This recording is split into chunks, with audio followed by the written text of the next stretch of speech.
Sussurros da Cripta.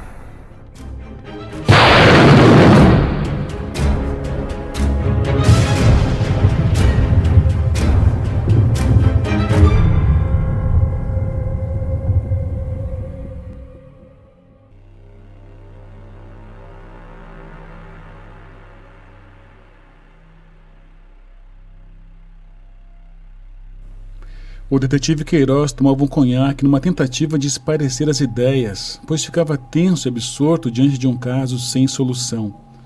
Detestava não saber o que fazer, enquanto um assassino fazia o que queria sem deixar rastros. A cada trovão, Queiroz se sentia dentro de um estúpido filme de terror, e a cada gole relembrava nitidamente a insólita cena do crime, onde a 7ª vítima jazia na manhã do dia anterior. A moça estava na cama, com metade do corpo pendendo ao chão. Uma camisola vestia, tal qual as vítimas anteriores, mostrando que também havia sido pega durante o sono, apesar das cobertas desalinhadas na cama. Os seios fartos, imóveis, seus braços pendiam lânguidos, tal qual a cabeça de cachos escarlates. A face serena parecia apenas dormir tranquilamente, se não fosse a pele morena empalidecendo aos poucos, e a confirmação pela perícia de relação sexual recente, confirmando também o mesmo modus operandi das outras 6 mulheres. O mistério é que a perícia após a autópsia realizada no mesmo dia havia mencionado morte por infarto, como se a artéria houvesse explodido durante ou após o coito. Entretanto, o mais estranho naquele caso era que os peritos constatavam a presença de relações sexuais, mas não havia rastros de fluidos corporais masculinos ou sequer digitais na pele das falecidas, sem mencionar que os quartos estavam sempre muito bem trancados pelo lado de dentro. Mais um gole amargo e rascante preencheu a boca do Queiroz. Quando ele ligou o rádio, enquanto se lembrou da insólita conversa que havia tido naquela mesma tarde, após a ligação de uma mulher que dizia ter informações relevantes sobre o caso. Inês, você me disse ao telefone que teria um possível suspeito para o caso do assassino dos lençóis? Sim, tenho, se o senhor mantiver a mente aberta. A artéria delas explodiu durante as últimas relações sexuais que mantiveram. Em todos os casos, aparentemente, as vítimas eram todas saudáveis, mas morreram com sintomas de parada cardíaca. Talvez seja exatamente as relações sexuais que as mate, Queiroz. Já pensou nisso? Algo que causa euforia, espasmos e reações corporais muito mais intensas do que uma cópula comum? Elas consumiram alguma droga antes ou durante, você diz? Cheguei a pensar nisso. Você acha que o tal assassino dos lençóis as drogou?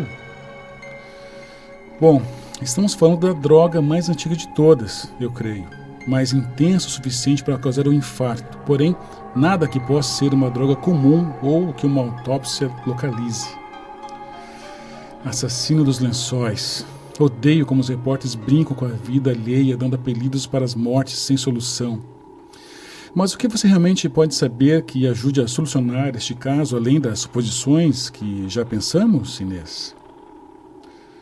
Bom, se confere em mim, creio de fato saber o que aconteceu com aquelas 7 mulheres. Talvez eu saiba quem as matou.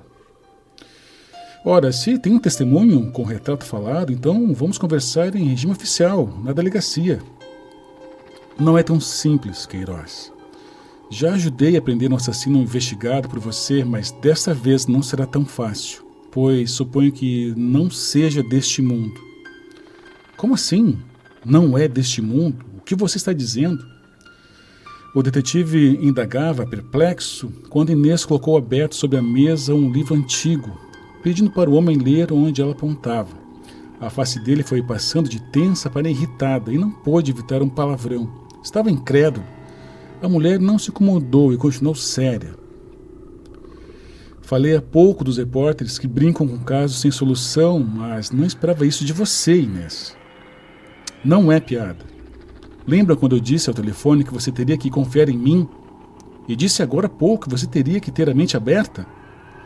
Mas, Inês, mente aberta é uma coisa, e crer no além da imaginação já é demais. Então você acha que um demônio está matando mulheres? chegando a elas através dos sonhos enquanto dormem? O que ele é? Um primo do Freddy Krueger, por acaso? Não, Queiroz, é um incubus. Como você acabou de ler e ver por si mesmo que tudo no modus operandi confere. Tanto a morte por parada cardíaca, na verdade, consequência de um orgasmo intenso suficiente para matar e ser confundido com asfixia em algumas ocasiões. Quanto à relação sexual que consta no relatório do legista que você me passou, acontece porque ele manteve relações com elas até levá-las à exaustão e assim as matou. Inês falava séria, o que fez o detetive tentar se acalmar, pois por mais que aquela mulher parecesse narrar um romance de ficção, ela realmente acreditava no que dizia.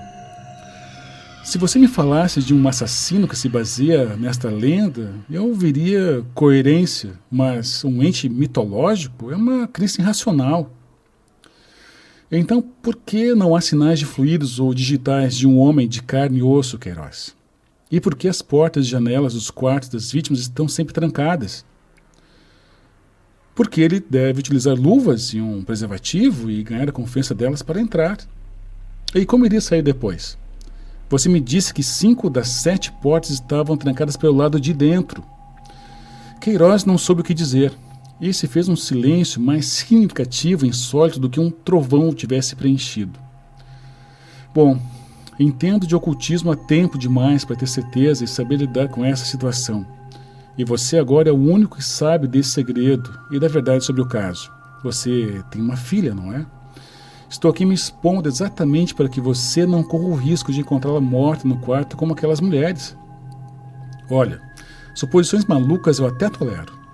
E se não lhe respeitasse, pediria para procurar um psiquiatra. Mas colocar minha filha nessa história passa dos limites, Inês.